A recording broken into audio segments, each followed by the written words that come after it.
While credit cards seem like God's gift to humanity, with over 200,000 monthly Google searches for the best ones and countless videos glamorizing their perks, in reality, they've become a ball and chain tied around the ankle of nearly half of the American population that now depends on them to cover essential living expenses. You know exactly what I'm talking about if you've been making your monthly credit card payments and instead of the balances going down, they're going up. You've become like a crab in a bucket trying to get out. Failure to correct your situation can put you financially behind for decades, making your life hell along the way as you hand your paychecks over to pay for things you don't even remember buying anymore. If you can relate, you clicked on the right video because I'm about to give you 6 steps you need to follow to eliminate credit card debt in a way that saves you the most money and time. This is the process I used to clear $15,000 worth of credit card debt several years ago, so I know this process can help you too. Now let's go for a quick drive and have a little chat because it's no accident that you're in this situation. Let's go. Credit card companies lure you into their cards with points, discounts, perks. They want you to borrow money from them. With the typical person paying 20% or more, they're making double the returns of the historical stock market. If you've racked up some credit card debt and have been carrying a balance for some time now, there's more going on than a misunderstanding of your income and outflows. Spending money is as natural as breathing. It's easy and we don't have to think about it. Saving takes effort.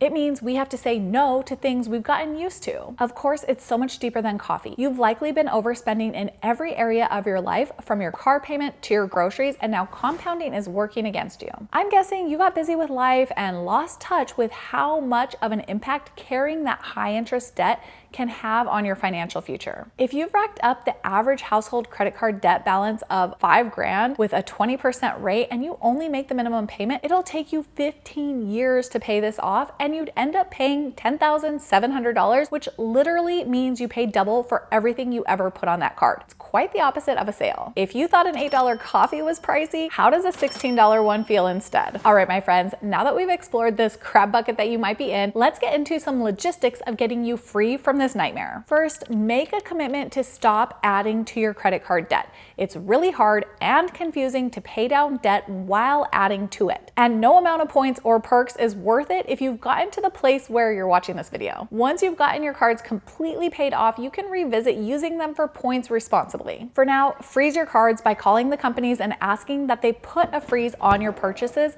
so nothing additional can be charged. Change all your auto pays to draft from your checking account and use your debit card for future purchases going forward. Second, build a buffer. It's crucial to accumulate some cash, even just a few $100s to start, before putting any cash surplus that you have on your cards, because it'll give you a stash to pull from in case you really need it, instead of putting that expense on the credit card. This will be what breaks the cycle of debt. You can think of it as borrowing from yourself at a 0% loan. One idea for building this quickly is to review last month's spending and see where you feel like you wasted money. It'll be the area where you get that sick to your stomach feeling when you're looking over your spending. If you can redirect that spending to your savings this month, it'll be a great place to start without feeling like you're sacrificing too much. Instead, you're giving up something that you found wasteful anyways. Another idea is to sell stuff you don't want or need through Facebook Marketplace, OfferUp, or eBay. Increasing your income will be a much more impactful way to save and have a surplus to pay down debt,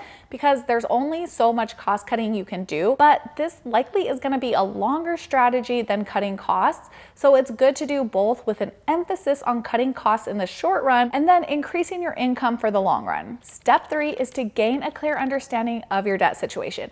You can use Chat GPT for this step if you've embraced it already, and if you haven't, this is a great way to jump in and see its power. To start, you'll need the balances of each of your debts, the interest rate for each, and the minimum payments. Enter this information into Chat GPT and ask how long it'll take to pay everything off, making your current payments, and how much interest you're likely to end up paying. Use this as motivation to take this seriously and pay off your debt as soon as possible, so more of that interest can be yours versus going to boost the credit card company's earnings. I'll also link a standard payoff calculator I like that you can use alternatively or in addition to ChatGPT in the description below. Next, consider opening up a 0% credit card if you've got good credit, which equates to a minimum score of 670. You can transfer your current balances over, or at least some of them, and and save yourself even more of what you would have spent. There will likely be a transfer fee of around 3% of the balance you're moving, but overall, I've seen this fee to be worth it over staying with a high interest card. You can also, or alternatively, consider a personal loan, which tends to accept lower credit scores and offers rates around 10%, which is still high, but lower than typical credit cards. With both of these options, you'll have to stay committed to not adding to your balances, especially if you open up another card and have increased borrowing power. After you've sorted this all out, step 5 is to use Chat GPT again, but this time ask it to give you the most efficient way to pay off your debts. This is a new, more fun way to see this information than using the typical calculator, although I'd still double check the numbers. But for Chat GPT, all you need to do is provide the info you found in step 2 and ask it to create a plan for you. You can even have it expand on your entries if you're curious about other scenarios, like how much you'd save if you add an additional $200 per month, or how much you'll pay in interest with your current payment schedule. If you do prefer to run your own numbers, I suggest using the avalanche method to dictate which order you tackle your debts. This means you put any surplus you have available towards the debt with the highest interest first, while making the minimum payments on the remaining balances. Then, when that card is paid off, you take the entire amount you were paying towards that and add it to the card with the next highest interest rate. This will typically save you more money over the snowball method, which has you focus on the lowest balance first and then roll it to the next lowest and so on. Step 6 is my favorite, and it's to take the amount you're paying towards your debt monthly and add it into an investment growth calculator to see how much that money can start growing for you and your future as soon as you're able to eliminate high interest debt. This is even more motivation to stick with your plan and accelerate your payoff time by increasing your payments as you're able to. Now, I know it's embarrassing to be in credit card debt, but looking at the stats, know that you're not alone and feel proud of yourself for seeking help to change your situation. And while you're in the leveling up mood, take a look at this video next.